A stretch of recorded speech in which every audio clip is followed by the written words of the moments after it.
qui est Madame Alice Thoman, qui représente ici la DDC, a souhaité la bienvenue à ses invités. Madame Thoman.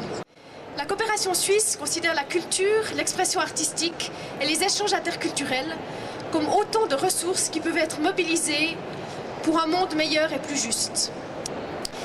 J'aimerais remercier toute l'équipe du Salon africain et aujourd'hui en particulier le jury du prix Kourouma, avec laquelle nous travaillons depuis 12 ans pour préparer année après année un espace sur mesure pour le rayonnement de la littérature africaine et de ceux qui la font vivre sur le continent africain comme dans le monde.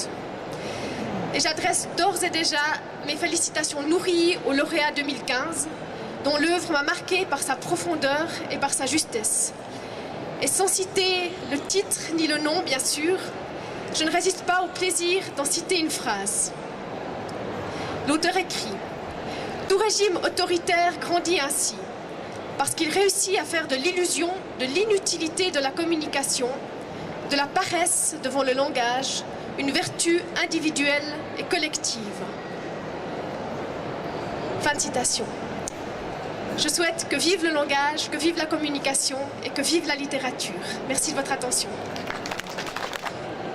Merci beaucoup, Madame Alice Thoman. Sans vraiment nous concerter, vous m'avez servi sur un plateau une belle transition. On parle de la langue, et quand on parle de la langue, on pense à l'EIF. Je passe la parole à Madame Myriam Ba de l'Organisation internationale de la francophonie. Je voudrais ici adresser mes salutations à tous les auteurs en lice et surtout mes vives félicitations à l'heureuse ou à l'heureux lauréat du 12e prix Kourouma.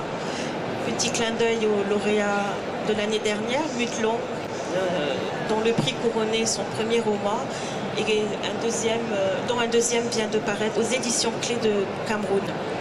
Je souhaiterais, pour terminer, saluer le travail remarquable accompli par l'équipe du Salon africain et de Panexpo. Merci Jérémy, merci Olivier, merci Pascal, merci Boniface.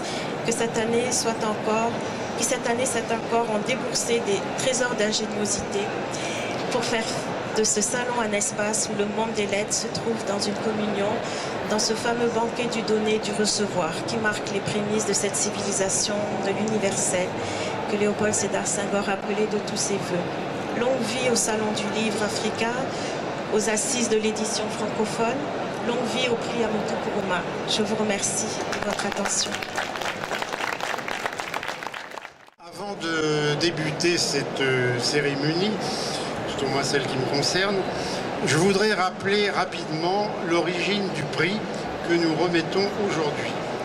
Alors ce prix a été fondé au lendemain de la disparition d'Amadou Kourouma à l'initiative de 3 personnes, et j'en ajouterai une 4e, Pierre-Marcel Favre, d'abord, créateur du Salon africain, Jean-Louis Gouraud, ex-directeur de l'hebdomadaire Jeune Afrique, et enfin moi-même, en ma qualité de titulaire de la chaire d'études francophones à la Sorbonne.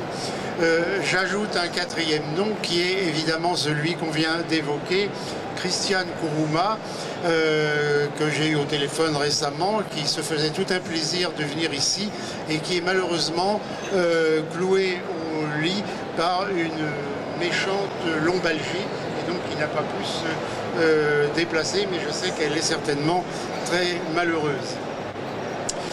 Alors, de quoi s'agissait-il?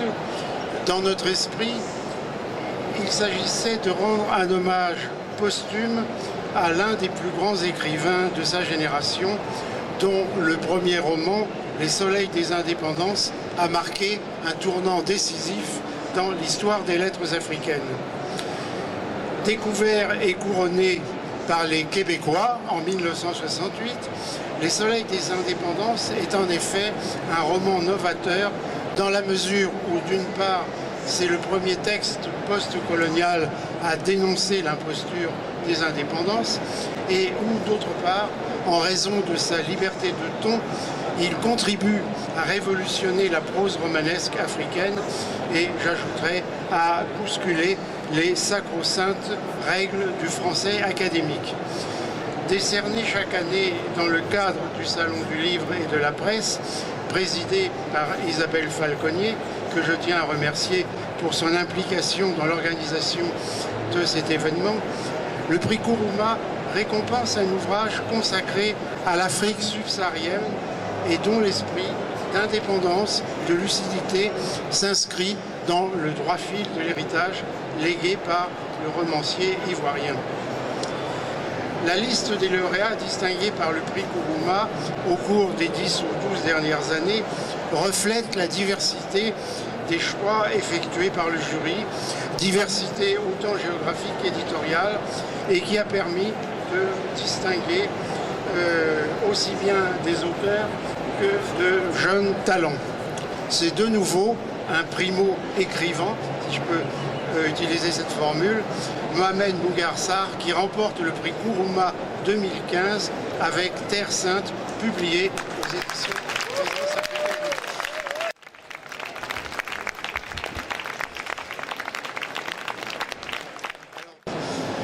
En prenant le parti d'évoquer dans Terre Sainte le drame que vivent aujourd'hui les pays du Sahel, et en particulier le Mali, Bougarsar s'attaque de toute évidence à un sujet bien ambitieux et particulièrement complexe.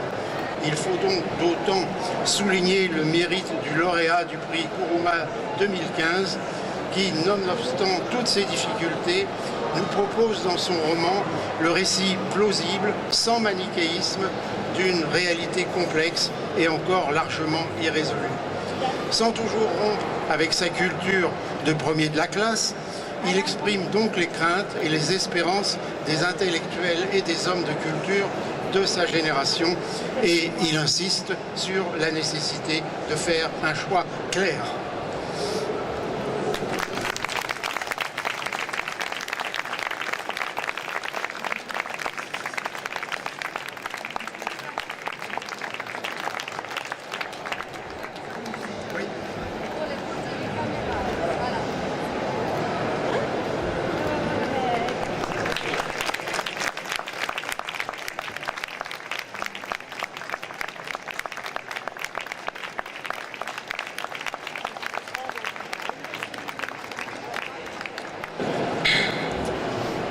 Merci beaucoup. Mesdames, Messieurs, sans cette fausse modestie qui est si souvent de mise en de pareilles circonstances, je voudrais dire combien je suis surpris et ému de voir mon livre recevoir un prix littéraire prestigieux que tant de grands écrivains ont eu et que tant d'autres auraient certainement mérité d'avoir. Je souhaiterais donc avant tout remercier les membres du jury du prix Kuruma pour la distinction dont ils honorent ce roman et pour leur indulgence à son égard.